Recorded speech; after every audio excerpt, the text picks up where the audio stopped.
Mais il est bon. D'ailleurs, ça donnera l'occasion à ceux qui n'ont pas lu la parole de Dieu cette semaine de lire au moins un chapitre de la Bible. Nous lisons. Jésus vit en passant un homme. Est-ce qu'on peut lire ensemble? Recommençons ensemble. Jean chapitre 9, versets 1 à 41. Lisons. Jésus vit en passant un homme aveugle de naissance. Ses disciples lui posèrent cette question. Rabbi, qui a péché, cet homme ou ses parents, pour qu'il soit né aveugle? Jésus répondit, ce n'est pas que lui ou ses parents aient péché, mais c'est afin que les œuvres de Dieu soient manifestées en lui. Il faut que je fasse, tandis qu'il est jour, les œuvres de celui qui m'a envoyé. La nuit vient où personne ne peut travailler. Pendant que je suis dans le monde, je suis la lumière du monde. Après avoir dit cela, il cracha à terre et fit de la boue avec sa salive. Puis il l'appliqua sur les yeux de l'aveugle et lui dit, « Va et lave-toi au réservoir de Siloé, nom qui signifie envoyé. » Il y alla, se lava et s'en retourna voyant clair. Ses voisins et ceux qui auparavant l'avaient connu comme un mendiant disaient, « N'est-ce pas là celui qui se tenait assis et qui mendiait ?» Les uns disaient, « C'est lui », d'autres disaient, « Non, mais il lui ressemble. » Et lui-même disait, « C'est moi. » Ils lui dirent donc, « Comment tes yeux ont-ils été ouverts ?» Il répondit, « L'homme qu'on appelle Jésus a fait de la boue, a oint mes yeux et m'a dit, « Va au réservoir de Siloé et lave-toi. » J'y suis allé, je me suis lavé et j'ai pu voir. Ils lui dirent, « Où est cet homme ?» Il répondit, « Je ne sais. » Ils menèrent vers les pharisiens celui qui avait été aveugle. Or, c'était un jour de sabbat que Jésus avait fait de la boue et lui avait ouvert les yeux. De nouveau, les pharisiens lui demandèrent comment il avait pu voir.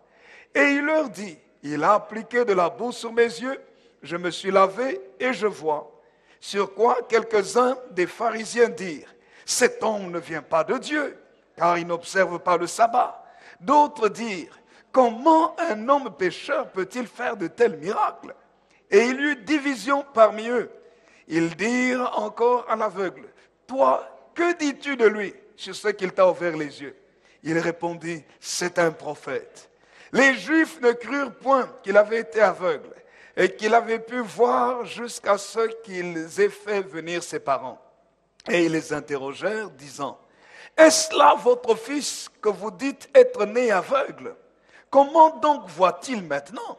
Ses parents répondirent, « Nous savons que c'est notre fils et qu'il est né aveugle. Mais comment il voit maintenant ou qui lui a ouvert les yeux, c'est ce que nous ne savons.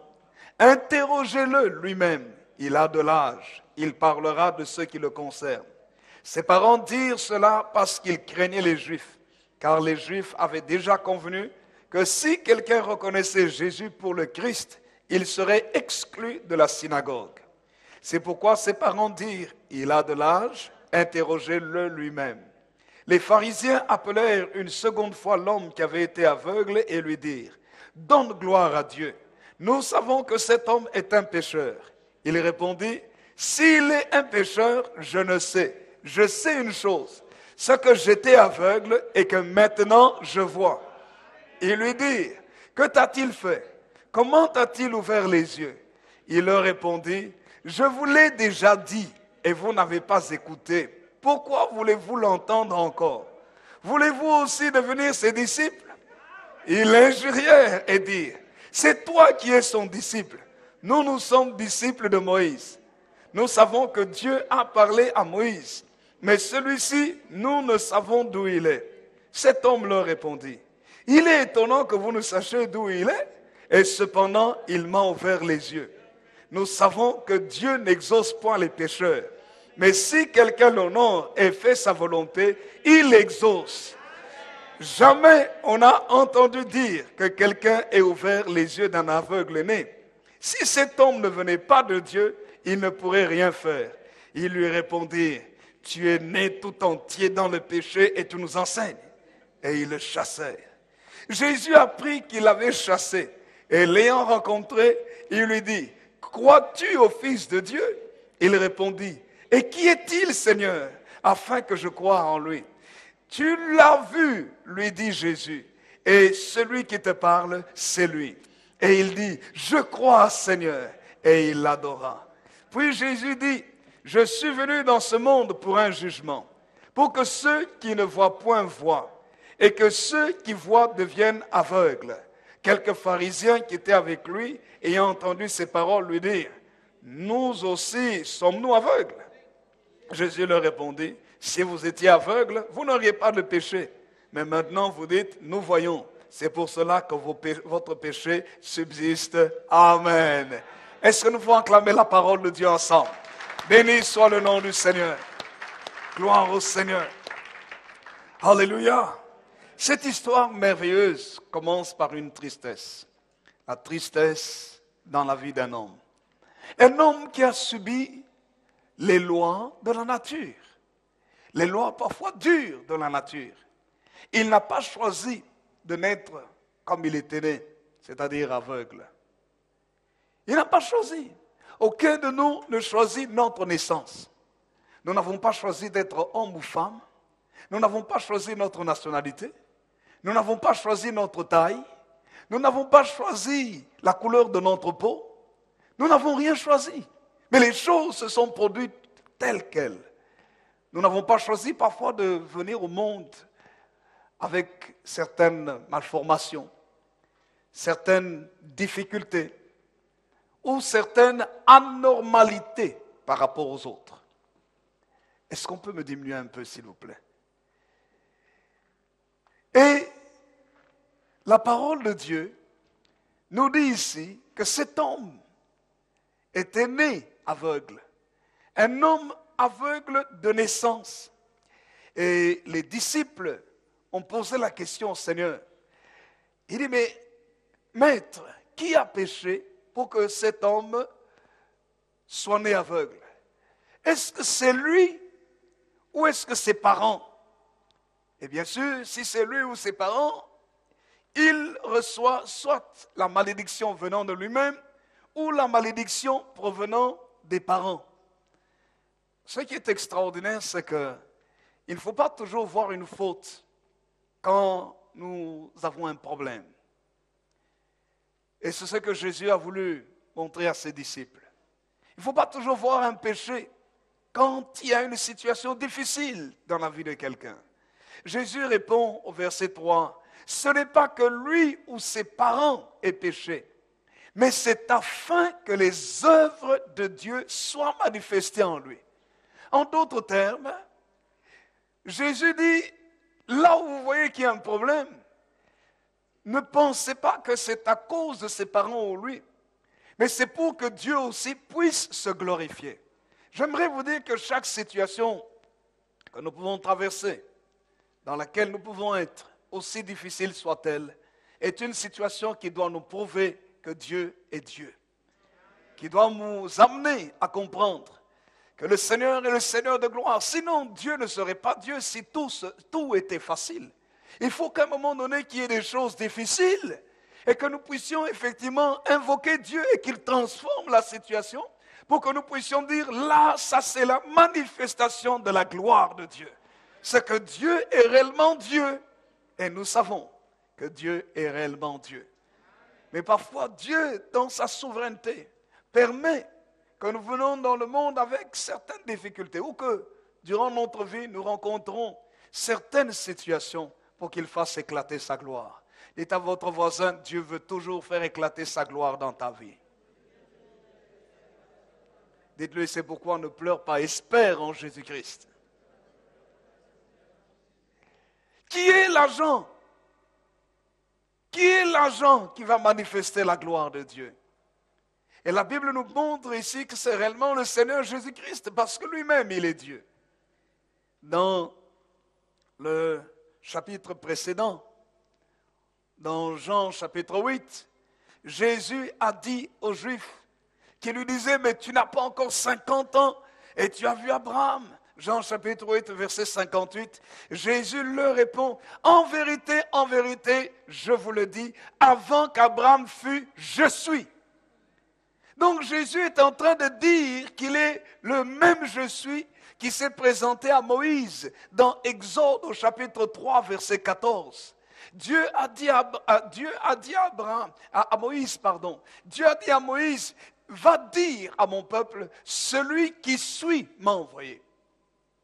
Donc, le Dieu existant de par lui-même, autosuffisant. Et Jésus déclare lui-même sa divinité en disant qu'avant qu'Abraham fût, je suis. Au même titre que Dieu, Yahweh, qui s'est présenté à Moïse et qu'il a voulu révéler au Dieu d'Israël. Qu'il a voulu au peuple d'Israël, Et Jésus, vous dire ainsi, pendant que je suis dans ce monde, au verset 5, il dit, je suis la lumière du monde. Jean chapitre 9, verset 5, il dit, je suis la lumière du monde. Et puis après cela, Jésus fait quelque chose d'étrange pour pouvoir guérir cet homme. Qu'est-ce qu'il fait? Il crache par terre et il fait de la boue avec sa salive. Et il prend cette boue, il vient, il applique sur les yeux de l'aveugle. Jésus ne dit pas, sois guéri de ta cécité. Mais Jésus prend la boue, la matière, cette boue, cette terre mélangée avec sa salive, et il applique sur les yeux de l'aveugle, et lui va te laver au réservoir de Siloé.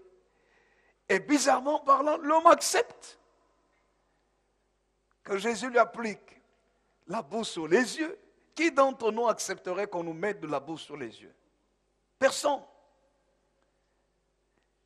Et en plus, la boue faite avec la salive de quelqu'un. C'est encore pire.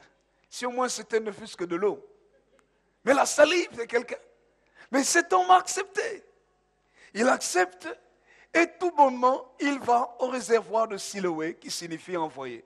Et là-bas, il va, il se lave, il fait ce que Jésus lui a demandé de faire. Il va se laver au réservoir de Siloé et le miracle se produit. Il voit clair. Et là, c'est extraordinaire. Et je m'imagine qu'il rentre chez lui. Les premières personnes à qui il allait annoncer cette bonne nouvelle, c'est sa famille. Et il va chez lui, et quand il arrive chez lui, les voisins le reconnaissent.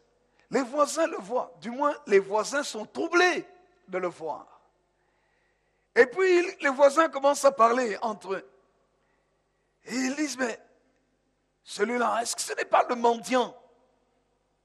Le pauvre là, celui qui demandait le monde, qu'on puisse l'aider, qui demandait l'argent aux passants.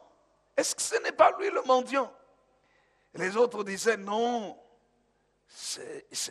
Les uns disaient c'est lui, et l'autre disait mais non, il lui ressemble. Et lui-même disait non, c'est bel et bien moi. Alors ils étaient vraiment surpris. Il dit mais comment est-ce que tu vois? Vous savez, quand les gens voient un changement dans votre vie, il y a beaucoup de points d'interrogation.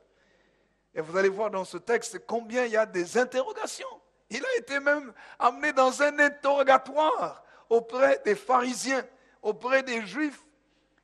Il a été interrogé à cause du changement qui s'était produit dans sa vie.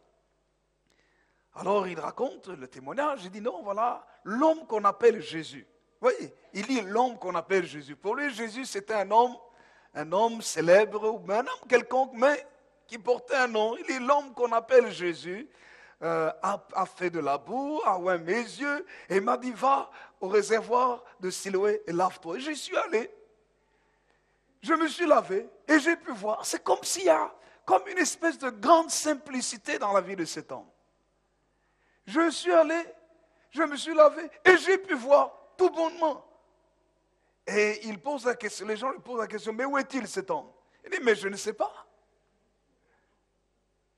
Et puis à ce moment-là, on l'amène vers les hommes religieux, les pharisiens. Oh, les gens qui connaissaient la Torah, la loi juive, très bien. C'était des enseignants, c'était vraiment les responsables des Juifs. Les pharisiens étaient là et ils n'étaient pas contents, les pharisiens, parce que Quand Jésus a fait ce miracle-là, c'était un jour de sabbat. Pour nous, le sabbat, c'est le jour du repos. C'est le jour où on adore, on doit adorer le Seigneur. Et ils ont fait le miracle, il a fait le miracle le jour du sabbat. Et les Juifs n'étaient pas contents. Les pharisiens lui ont posé toutes sortes de questions. Et cet homme a redit la même chose. Vous voyez, il y a eu même division parmi eux de ce que les yeux de cet homme étaient ouverts. Il a été un sujet d'étonnement. On l'a questionné. Et puis, j'aime ce qu'il répond. Les gens ont même dit non, non, certainement c'est un pécheur parce qu'il n'observe pas la loi de Dieu. Mais cet homme a dit, moi je sais une chose. Qu'il soit pécheur ou pas, en tout cas, je ne pense pas. Parce que nous savons que Dieu n'exauce point les pécheurs. Mais si quelqu'un l'honore, au verset 31, et fait sa volonté, il exauce. Et jamais on a entendu dire que quelqu'un ait ouvert les yeux d'un aveugle-né. Il dit, je sais une chose, ce que j'étais aveugle, mais maintenant je vois. Donc j'ai fait une expérience qui a transformé complètement ma vie. Ma vie n'est plus la même. Alors, on a tellement voulu l'interroger et voulu l'amener à dire que Jésus ne faisait pas les choses correctement, n'était pas bon. Mais cet homme avait été tellement marqué par la transformation de cette rencontre avec Jésus qu'ils ont dû le chasser. Parce qu'ils n'ont pas pu l'amener à dire ce qu'il voulait. Lui, il a dit non, je sais ce que j'ai expérimenté avec lui. Et ils l'ont chassé. Et Jésus avait appris qu'il avait chassé. Jésus ne s'est pas présenté à lui au départ comme étant le Messie, comme étant le Sauveur. Et puis, Jésus apprend qu'on l'a chassé, et puis il le rencontre. Et il lui dit, est-ce que tu crois au Fils de Dieu? Et cet homme, j'aime cet homme. Il dit, et qu'est-il, Seigneur, afin que je croie en lui? Son cœur était tellement ouvert, il voulait embrasser le Seigneur. Et Jésus lui dit, tu l'as vu, celui qui te parle, c'est lui. Et là, il dit, je crois, Seigneur. Et il se jette à ses pieds et il adore. Sa vie n'a plus jamais été la même. Personne n'a pu le faire bouger de l'expérience de cette rencontre transformatrice avec Jésus-Christ. Vous savez, frères et sœurs, une rencontre, la rencontre, je dis la rencontre avec L majuscule et R majuscule, la rencontre avec Jésus-Christ transforme toujours positivement notre vie. Toujours. Nous pouvons nous poser la question aussi dans notre vie. La première chose que nous pouvons dire, c'est qui est aveugle? Qui est aveugle? Cet homme était aveugle, mais parfois on peut avoir des yeux, comme Jésus a dit aux pharisiens. Je suis venu pour que ce monde vive un jugement, pour que ceux qui ne voient ne voient pas, et que ceux qui ne voient point puissent voir. En quelque sorte, pour que ceux qui sont aveugles voient, et ceux qui croient voir soient véritablement aveugles. Nous pouvons être aveugles spirituellement, ne pas reconnaître le Seigneur. Comment est-ce qu'on peut tomber dans la cécité? Vous savez, cet homme est né aveugle, mais j'aimerais vous dire aussi que certaines personnes dans la vie, certaines personnes qui ont vu, peuvent devenir aveugles. Et nous avons des médecins ici au milieu de nous, les ophtalmologues pourront vous dire que la cécité, être aveugle peut provenir de plusieurs causes. Ça peut provenir d'un accident, un coup dans l'œil, une catastrophe, et vous perdez la vue. Ça peut venir de plusieurs causes. Ça peut être un choc cérébral, ça peut être un accident, les nerfs sont sectionnés, vous n'arrivez plus à voir, ça peut être un traumatisme, une hémorragie, ça peut être aussi bactérien, viral. Il y a plusieurs causes de cécité. Mais dans la dimension spirituelle, on peut aussi être aveugle et ne pas reconnaître Dieu. Ne pas reconnaître la main de Dieu, ne pas reconnaître la présence de Jésus. Et j'aimerais vous dire qu'il y avait des hommes religieux avec Jésus. Mais ces gens qui priaient pourtant, qui lisaient la loi de Dieu, l'Ancien Testament, étaient aveugles. Croyant voir, ils étaient aveugles. Comment est-ce qu'on peut être aveugle même en étant dans l'Église? On peut être aveugle par l'orgueil. Je vais juste citer 3 choses qui peuvent amener quelqu'un à tomber aveugle, à devenir aveugle. C'est l'orgueil. L'orgueil sous toutes ses formes. L'orgueil même spirituel. Tu dis, moi je connais, moi j'ai lu la Bible, moi ceci, moi cela. Sache que c'est la source de l'aveuglement. On devient aveugle quand on croit trop savoir. Quand on se trouve, on se croit supérieur aux autres. Et vous savez, la Bible nous montre comment le diable, à cause de l'orgueil, a été chassé du ciel. Pourtant, il voyait la gloire de Dieu dans les cieux. Mais à un moment donné, lorsque il a voulu prendre la place de Dieu, il a été chassé du ciel. Et cette gloire dans laquelle il était auparavant, il ne la voit plus. Il ne participe plus à ce qui se fait dans le royaume de Dieu. L'orgueil précède la chute, nous disent les Saintes Écritures. Voilà pourquoi dans notre vie, nous devons faire très attention. Et j'ai trouvé parfois, au milieu même des enfants de Dieu, des gens qui, entre guillemets, ont eu des révélations. Et à cause de ces révélations même divines, ils sont devenus orgueilleux. Ils n'ont plus voulu écouter les autres. Ils ont pris les autres de haut. C'est l'aveuglement spirituel. À tel point qu'on peut leur donner des conseils, mais ils n'écoutent pas parce qu'ils croient tout savoir. Il n'est jamais bon d'être orgueilleux. C'est pour ça que la Bible nous parle de Jésus et que nous devons avoir les sentiments qui étaient en Jésus-Christ. Regardez ce qu'il est écrit dans la parole de Dieu. Je voudrais lire cela très rapidement dans Philippiens au chapitre 2. Philippiens, chapitre 2.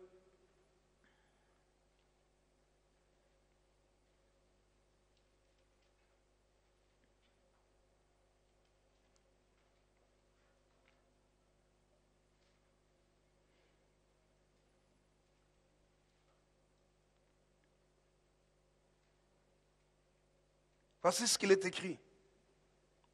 Philippiens, chapitre 2, verset 3.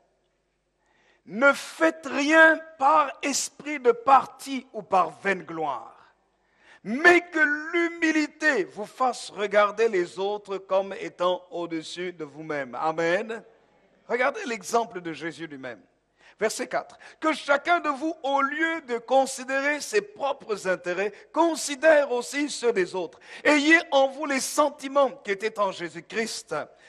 Existant en forme de Dieu, il n'a point regardé son égalité avec Dieu comme une proie arrachée.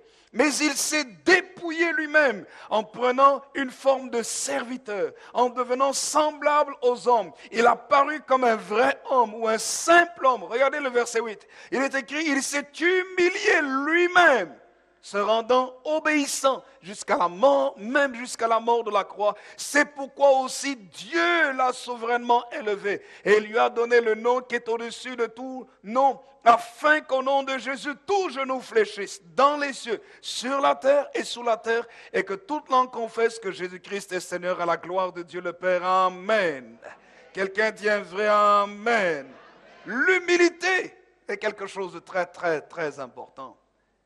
L'orgueilleux, c'est quelqu'un qui est imbu de lui-même, qui se prend pour le centre du monde. Frères et sœurs, même si nous connaissons beaucoup, acceptons que les autres connaissent aussi. Quelqu'un peut dire un vrai Amen? Quelqu'un peut dire un vrai Amen? L'orgueil rend aveugle. L'orgueil rend aveugle. Deuxième cause d'aveuglement, c'est lorsque quelqu'un est blessé et meurtri. Quand quelqu'un est trop blessé,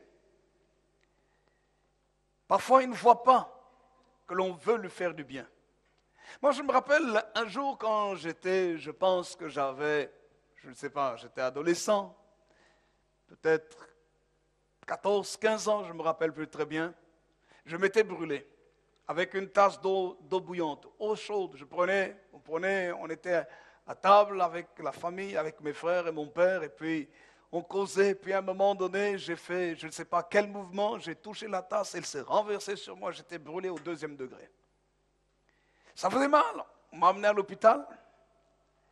Et vous savez, les infirmières étaient là pour me soigner. Mais qu'est-ce que je voyais? Qu'elles allaient me faire mal. Alors j'étais en train d'empêcher qu'elles me touchent parce que j'étais meurtri, parce que j'étais blessé. Je voyais la douleur, tandis que les infirmières voyaient les soins pour la guérison.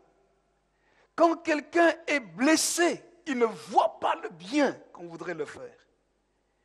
Et c'est pour ça que le Seigneur veut que nous soyons le plus rapidement possible guéris.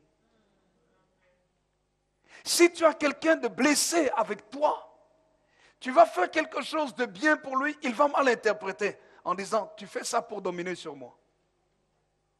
Tu fais ça parce que telle chose, parce que. Quelqu'un de blessé peut ne pas voir le bien que vous voudrez faire.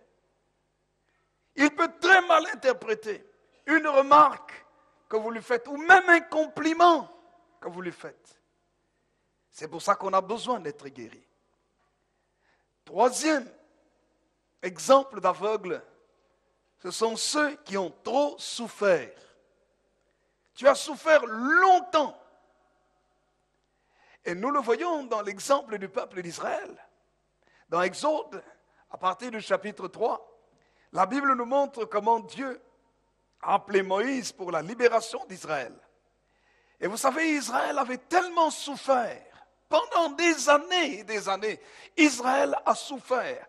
Et Dieu est descendu pour le délivrer. Dieu parle à Moïse dans Exode chapitre 3, verset 8. « Je suis descendu pour le délivrer de la main des Égyptiens et pour le faire monter dans ce bon et vaste pays, dans un pays où coule le lait et le miel, dans les lieux qu'habitent les Cananéens, les Hétiens, les Amoréens, les Phéréziens et les Éviens et les Jébusiens. » J'ai entendu, voici les cris d'Israël sont venus jusqu'à moi. J'ai vu l'oppression que leur font souffrir les Égyptiens.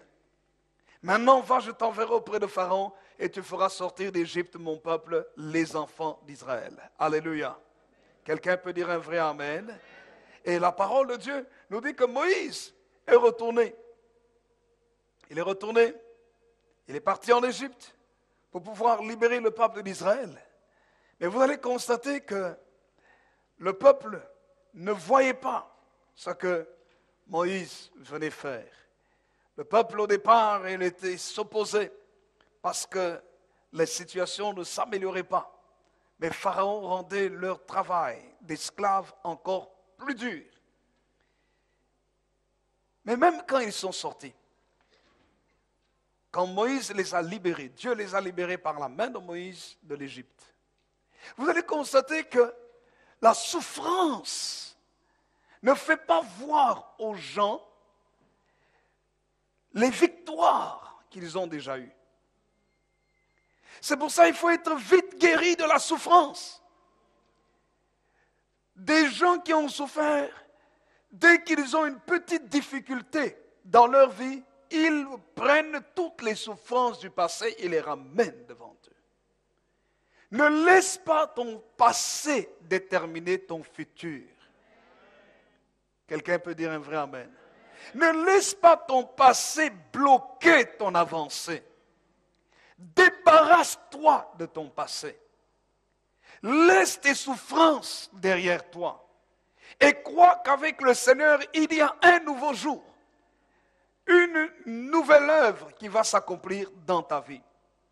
Voyez, le peuple d'Israël a oublié que quand il y a eu des plaies en Égypte, les 10 plaies, les 10 malédictions qui sont tombées en Égypte, les ténèbres, l'eau transformée en sang, les sauterelles qui ont tout dévoré, la mortalité du bétail, la grêle, le feu, les poux, ainsi de suite. Et Dieu les a libérés. En fait, eux n'ont vécu aucun de ces malheurs. Ces malheurs ont frappé les Égyptiens, sauf eux. Dieu les a préservés.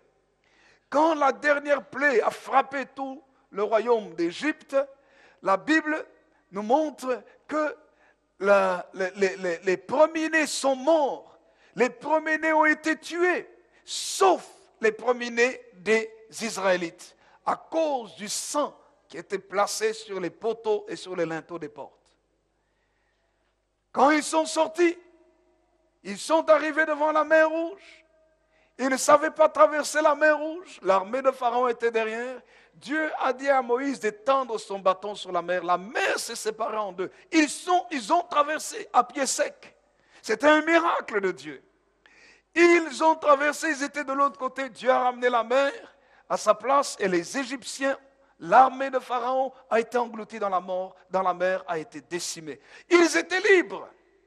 Ils étaient libres pour entrer maintenant dans leur héritage. Mais vous savez quoi? Dès le premier obstacle qui est arrivé dans leur vie, la souffrance du passé est revenue vers eux. En Exode au chapitre 15, la Bible dit, ils sont arrivés aux eaux de Mara.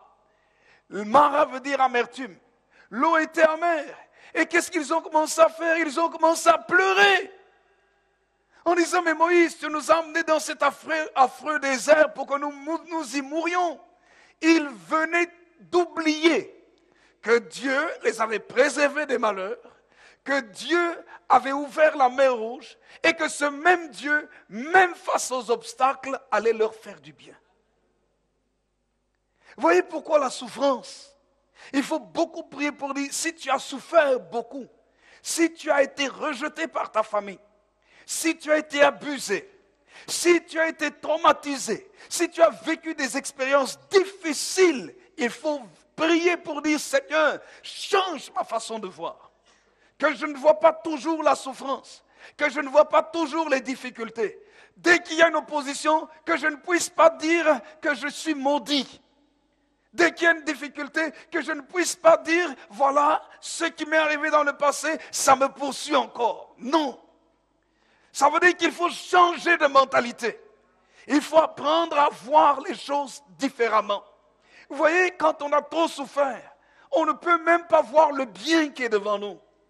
Dieu leur donnait la terre promise, tout un territoire extraordinaire, où le lait et le miel coulaient. C'est pour signifier que c'est un pays où l'abondance est facile, qui n'aurait pas à souffrir durement par les durs labeurs, les durs travaux qu'ils faisaient en Égypte pour se nourrir. Mais Dieu allait prendre soin d'eux facilement. Ils allaient avoir tout en abondance. Alors qu'en Égypte, quand ils travaillaient, c'était avec peine et sueur, douleur qu'ils devaient manger leur nourriture. Mais Dieu dit, je vous donne cette terre promise. Mais la souffrance était telle que même quand ils sont arrivés dans la terre promise, ils l'ont explorée. Ils ont dû prendre même des grappes de raisin à 2 personnes. Vous vous rendez compte? Les grappes de raisin actuelles, quand nous les prenons, une seule personne, même un petit enfant peut prendre une grappe de raisin.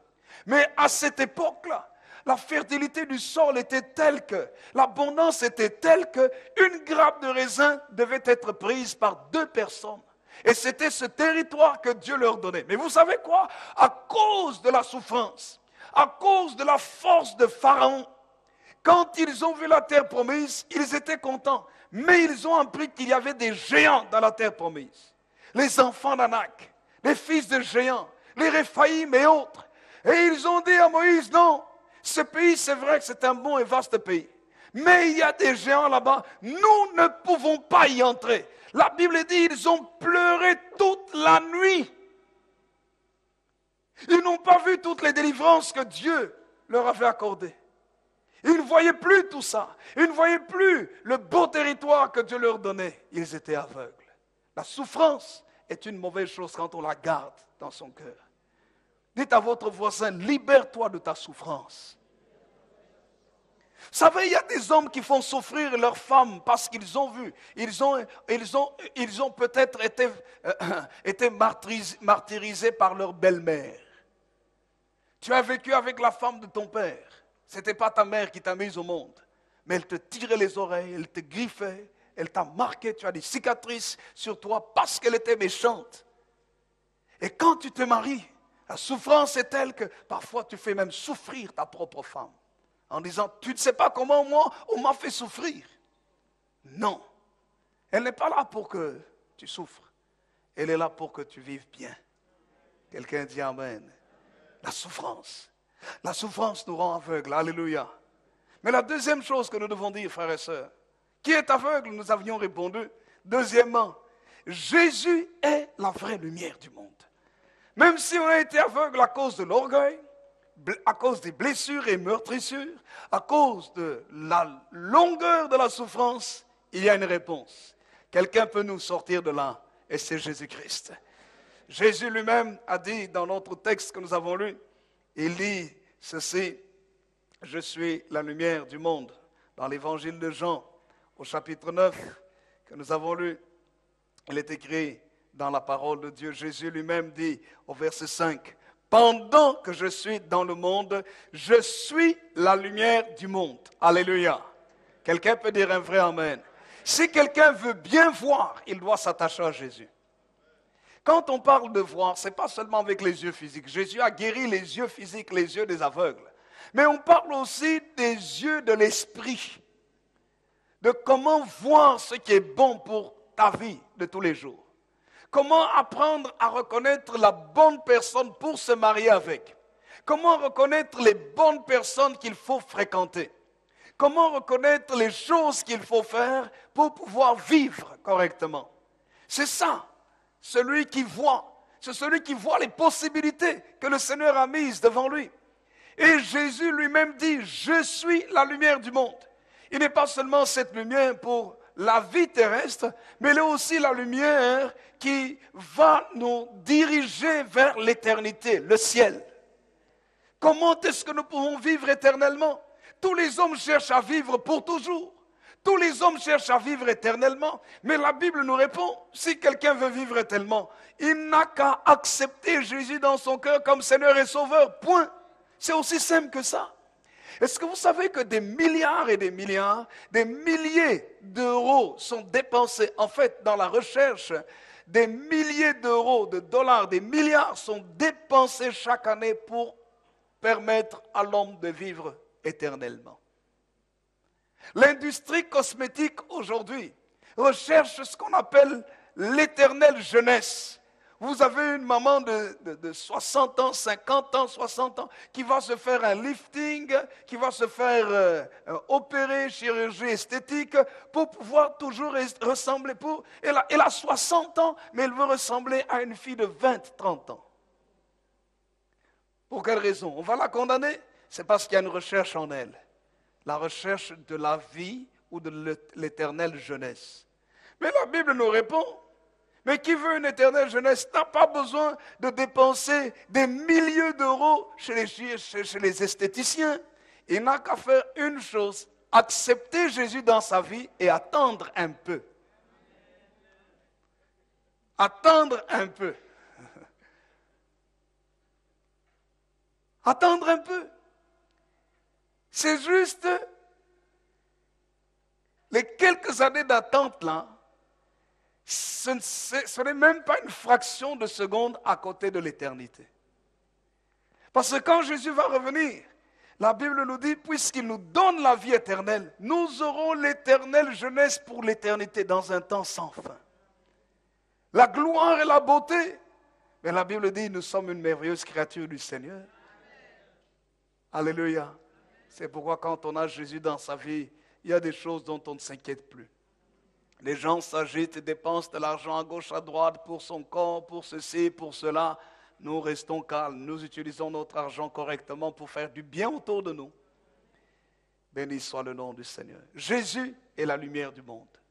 Si quelqu'un veut arriver quelque part dans sa vie, bien vivre, il doit faire de Jésus sa lumière. En fait, qui est Jésus? Il y a plusieurs caractéristiques de Jésus. Mais une des caractéristiques essentielles de Jésus, c'est la parole. Jésus et la parole sont un. C'est pour ça que l'évangile de Jean nous dit clairement, au commencement était la parole, et la parole était avec Dieu, et la parole était Dieu. Et cette parole, la Bible dit, elle s'est faite chair. Et la Bible dit clairement que dans cette parole était la vie. Et que cette vie était la lumière des hommes. Amen. Quelqu'un dit un vrai amen? C'est dans Jean chapitre 1er, verset 4. En elle était la vie, et la vie était la lumière des hommes. Donc, qu'est-ce que nous comprenons? Nous comprenons que si nous prenons Jésus, qui est la parole faite chair, comme il est écrit dans Jean chapitre 1, verset 14. Si nous embrassons Jésus, premièrement en l'acceptant comme Seigneur et Sauveur dans notre vie, notre façon de voir le monde ou notre existence change. Nous commençons à voir clairement qu'est-ce que notre vie doit être, quelle est notre destinée. Nous commençons aussi à voir clairement à quoi ressemblent les autres, qui sont les autres, qui est l'homme avec lequel vous êtes, qui est la femme avec laquelle vous êtes, qui sont vos véritables amis. Vous les voyez, vous le voyez clairement, parce qu'ils vous donnent la sagesse et l'intelligence. On accepte Jésus, la personne, dans notre cœur, mais nous acceptons aussi Jésus, la parole. Et c'est pour ça que pour mieux connaître Jésus, la parole, vivre avec Jésus, la parole, nous devons lire la Bible, la parole de Dieu. Nous devons accepter ce que les saintes Écritures nous disent. Nous ne devons pas attendre seulement le dimanche pour venir lire la parole de Dieu, mais nous devons la lire tous les jours, parce qu'elle va éclairer notre intelligence pour savoir comment marcher pendant la journée. Vous voyez, c'est pourquoi j'aime ce psaume 119. Le psaume 119, versets 105, nous dit « Ta parole est une lampe à mes pieds et une lumière sur mon sentier. » Donc si quelqu'un veut voir des jours heureux, il doit marcher selon les principes de la parole de Dieu. Jésus, la parole faite chair, va le conduire, va l'éclairer. Et j'aime ce que ce proverbe, le proverbe chapitre 6 nous dit. Regardez, proverbe chapitre 6, je vais le lire rapidement. Proverbe chapitre 6, le verset 23. Il est écrit ceci, « Car le précepte est une lampe et l'enseignement une lumière. Et les avertissements de la correction sont le chemin de la vie. » Verset 24, « Ils te préserveront de la femme corrompue, de la langue doucereuse de l'étrangère. » Donc, il y a une grande protection lorsque on s'attache à la parole de Dieu, parce que c'est une lampe. L'enseignement de la parole de Dieu est une lumière, va éclairer notre intelligence, va nous corriger pour que nous puissions marcher dans le chemin de la vie et va nous protéger de beaucoup de mauvaises personnes. Jésus est la lumière du monde. C'est pour ça que je crois que quand quelqu'un a réellement accepté Jésus dans sa vie, il ne l'a pas fait simplement par la prière en disant « Seigneur Jésus, entre dans ma vie, sois le Seigneur de ma vie ». Ça va plus loin que ça. Parce que Jésus lui-même va nous conduire vers sa parole, la Bible.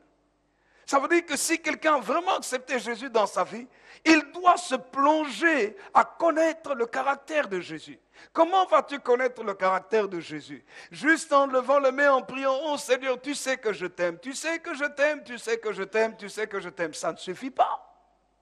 Vous ne pouvez pas vous marier avec quelqu'un et venir lui dire à longueur de journée, tu sais, oh madame, chère mon épouse, je t'aime, il n'y a que toi dans ma vie. Elle veut vous dire une parole, vous dites, ah non, attends, vous dites, ah, attends, je vais te dire que je t'aime. Les sentiments que j'ai dans mon cœur pour toi sont extraordinaires, sont grands, sont formidables.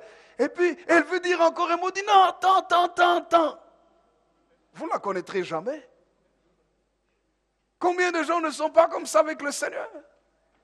Ils viennent le dimanche, Seigneur, je t'aime, Seigneur, tu es bon, Seigneur, aide-moi pour ceci, Seigneur, aide-moi ça. Seigneur, oh, mais je t'aime. Mais ils ne prennent pas le temps pour que Jésus leur parle. Vous ne connaîtrez jamais votre épouse si vous ne lui laissez pas placer un mot. Écoutez-la. Il y a souvent des femmes qui disent à leur mari, non, tu ne me connais pas, tu ne comprends pas ce que je dis.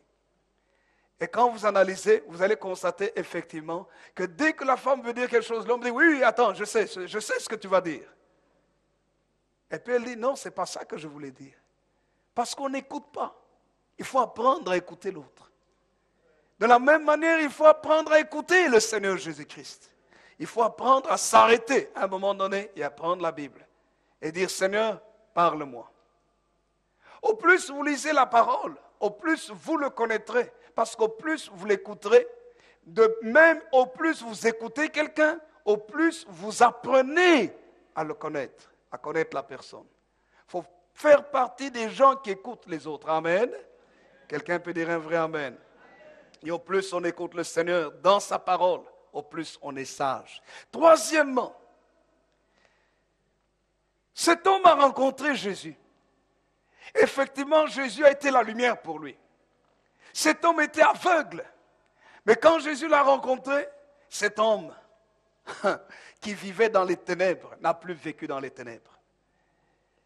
Vous savez, la troisième chose que nous disons, c'est que la transformation vient toujours par la vraie rencontre, la rencontre personnelle avec Jésus. Il faut être sûr que tu aies rencontré Jésus. Il y a des gens qui viennent dans l'église, mais ils n'ont jamais rencontré Jésus. Pourquoi? Mais parce que leur vie reste la même. Si la vie de quelqu'un reste la même, il n'a pas rencontré Jésus. Si quelqu'un venant à l'église injurie les autres, parle mal ou bien, fait toutes sortes de choses qui ne sont pas bien, et puis il vient à l'église, il écoute la parole, et il retourne, et que sa vie continue telle qu'elle était avant, c'est qu'il n'a jamais fait une rencontre avec Jésus. Parce qu'il est impossible de rencontrer Jésus et continuer à rester négatif dans ses paroles. Il est impossible de rencontrer Jésus et continuer à rester un mendiant. Cet homme était mendiant. S'il vous plaît, aidez-moi, aidez-moi. La main tendue, la main tendue, la main tendue. Non, non, non, non, non. Quand Jésus te rencontre, il change ta vie, il te montre maintenant les possibilités. Tu n'as plus besoin de continuer toujours à courir, à mendier l'affection. Oh non, aimez-moi et on te rejette. Oh non, aimez-moi et on te rejette. Oh non, aidez-moi et on te rejette. Non, quand Jésus change ta vie, il commence à te montrer les personnes. Tu vois les personnes qui t'aiment ou qui ne t'aiment pas. Vous savez, quand vous avez vraiment Jésus dans votre vie, même le mariage n'est pas un problème. Pour quelle raison? Parce que quand Jésus est dans ta vie, il va ouvrir tes yeux pour voir quelle est la bonne personne. La bonne personne pour ta vie n'est pas nécessairement celle qui, physiquement parlant, est belle. Parce qu'il y a des gens qui, physiquement parlant, sont belles, mais intérieurement parlant, sont ténébreuses et très mauvaises. Mais Jésus va te permettre de voir la nature de la personne en l'écoutant, en voyant son caractère. Et à partir de là, tu pourras dire, non, non, cette personne est bonne. Tu pourras voir si la personne est accessible ou pas. Parce qu'il te permettra de voir comment aussi toucher le cœur de la personne. Alléluia. Quelqu'un peut dire un vrai amen. Et c'est dans les deux sens. C'est pour la même chose pour la femme aussi. Il y a des femmes qui cherchent un mari. Tu vas chercher un mari comment? Mais il faut avoir les yeux ouverts. Si tu ouvres les yeux, tu vas d'abord regarder qui est célibataire. Tu ne vas pas aller chercher quelqu'un qui est déjà marié en disant j'ai eu une révélation. Ce n'est pas une révélation qui vient de Dieu, ça. Alléluia. Tu vas regarder les célibataires. Mais s'il n'y a pas de célibataire là où tu es, mais qu'est-ce que tu vas faire? Ce n'est pas un problème. Parce que quand quelqu'un voit, il va rechercher les possibilités. S'il n'y a personne dans l'église qui est célibataire, mais ce n'est pas grave, il y a plein de célibataires dehors, dans le monde. Est-ce que c'est pour ça que tu vas aller chercher quelqu'un qui ne prie pas? Non. Pour quelle raison? Parce que tu vas voir que quelqu'un qui ne prie pas dans son comportement, tu vas lui parler de Dieu, il va refuser Dieu. Tu vas lui parler des principes du pardon, il va dire non, moi j'ai trop souffert, je ne peux pas pardonner. Donc ça veut dire que tu vas voir que ce n'est pas une bonne personne. Parce que le jour où tu auras fait une faute, pour qu'elle te pardonne, tu auras des problèmes. Alors tu ne vas pas la prendre. Mais qu'est-ce que tu vas faire? Tu vas aller prêcher l'évangile. Tu vas voir des hommes célibataires, tu leur prêches la parole de certains, tu vois qu'ils ont la foi de croire en Jésus, tu peux les amener à l'église, ils viennent à l'église, ils se convertissent, tu vois que leur caractère change, tu dis, c'est bon. Le caractère a changé. Et puis maintenant, ce n'est plus l'évangélisation que tu fais, c'est l'approche technique de la présentation personnelle. Je suis là, tu sais, toi et moi. Enfin, tu ne le dis pas nécessairement. Les femmes savent dire des choses sans ouvrir la bouche. Elles sont spécialisées dans le langage du non-dit. Les simples yeux te regardent, un hochement de la tête. Mais les hommes ne comprennent pas ça. Hein? Parfois, les hommes ne voient pas ça. Mais béni soit le Seigneur. Parce que lorsque nous sommes avec Jésus, il nous permet de voir beaucoup de choses. Il nous permet de comprendre beaucoup de choses. Et cet homme a rencontré Jésus. Vous voyez, cette rencontre avec Jésus a bouleversé complètement la vie de cet homme. Il y a 3 verbes que j'aimerais souligner, qui ont amené cet homme à être transformé. Sa rencontre avec Jésus, la première chose, c'est que Jésus a pris de la boue, il a appliqué sur ses yeux.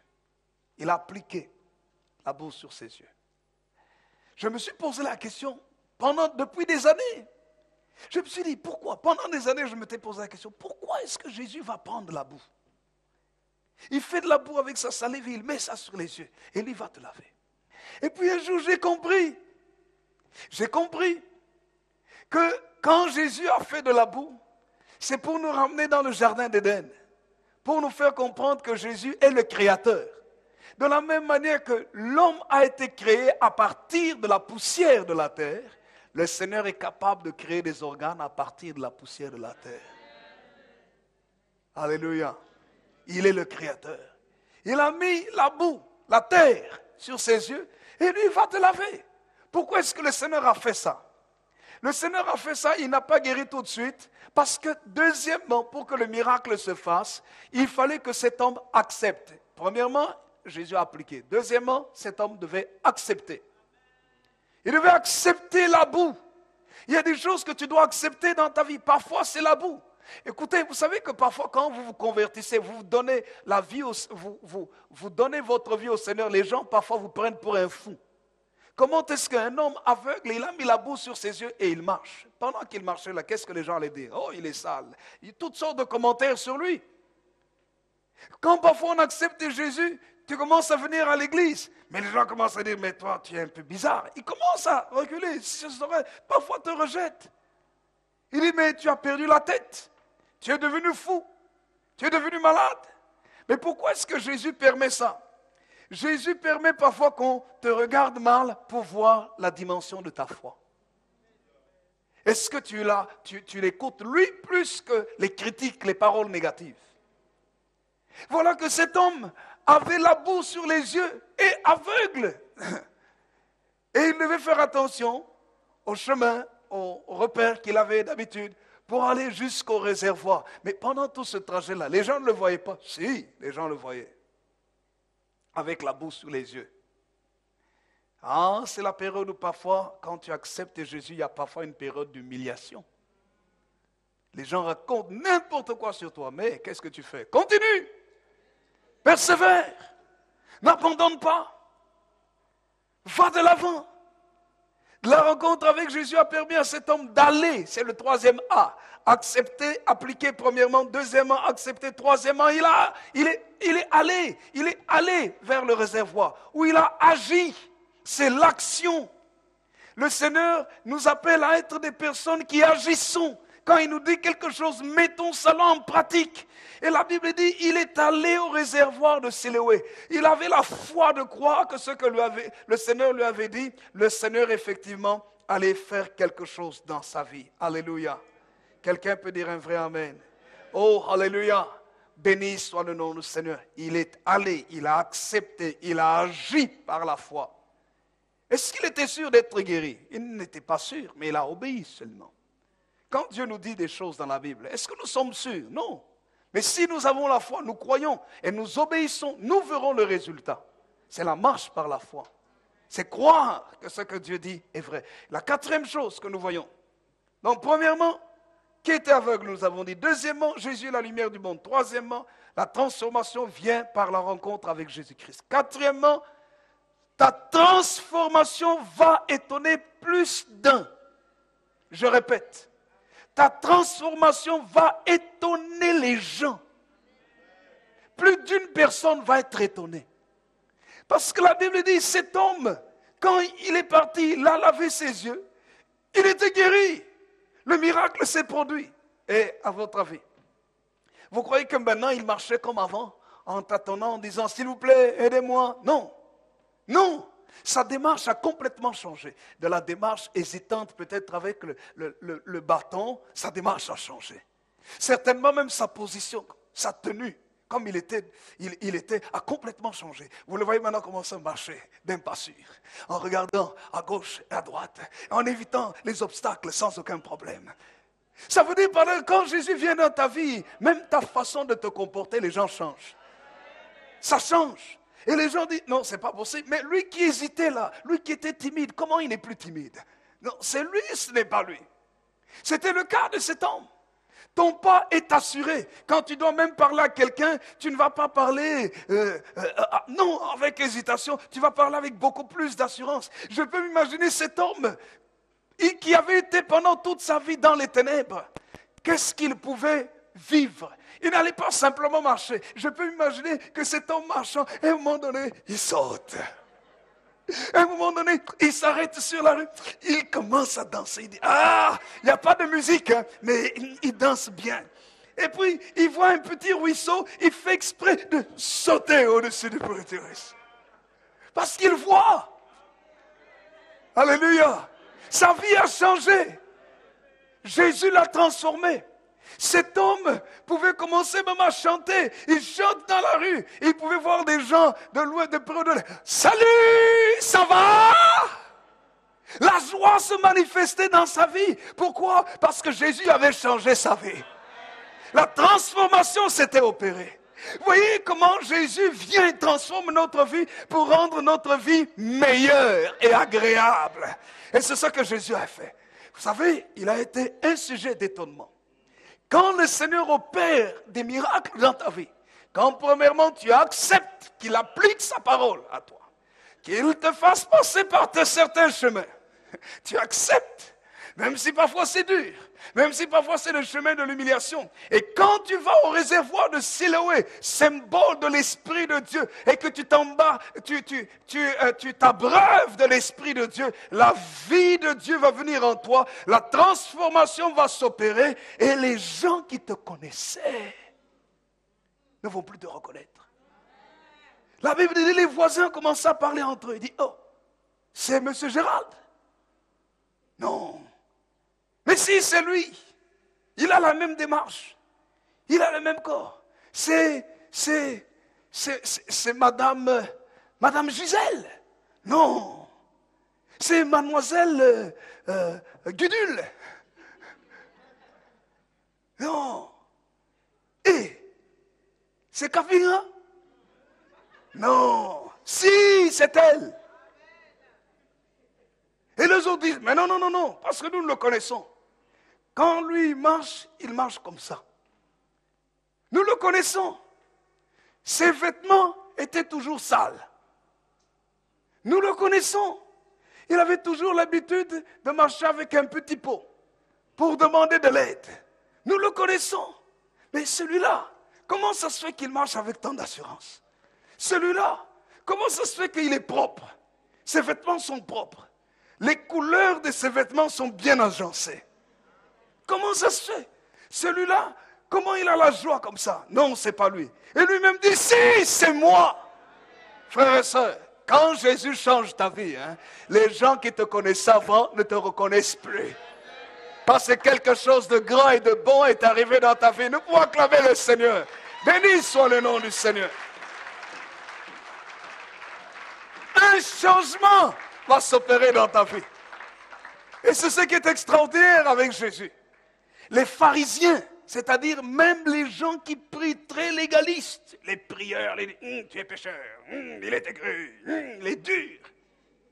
Même eux vont être étonnés de ce que Dieu a fait dans ta vie. Même ta propre famille, ses propres parents étaient étonnés de ce que le Seigneur avait fait dans sa vie. La puissance de la transformation. Et je termine par là. Quand Jésus te transforme et que tu sais que c'est lui, tu dois faire une chose comme cet aveugle. Le verset 38 nous dit, cet homme qui n'était plus aveugle, dès qu'il a su que c'était Jésus, il s'est jeté à ses pieds. Il a adoré. Ça veut dire, Seigneur, dirige toute ma vie. Sois le Seigneur de ma vie.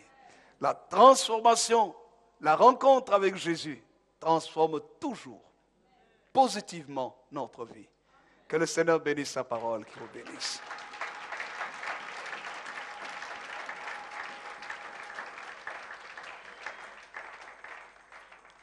Nous allons prier le Seigneur.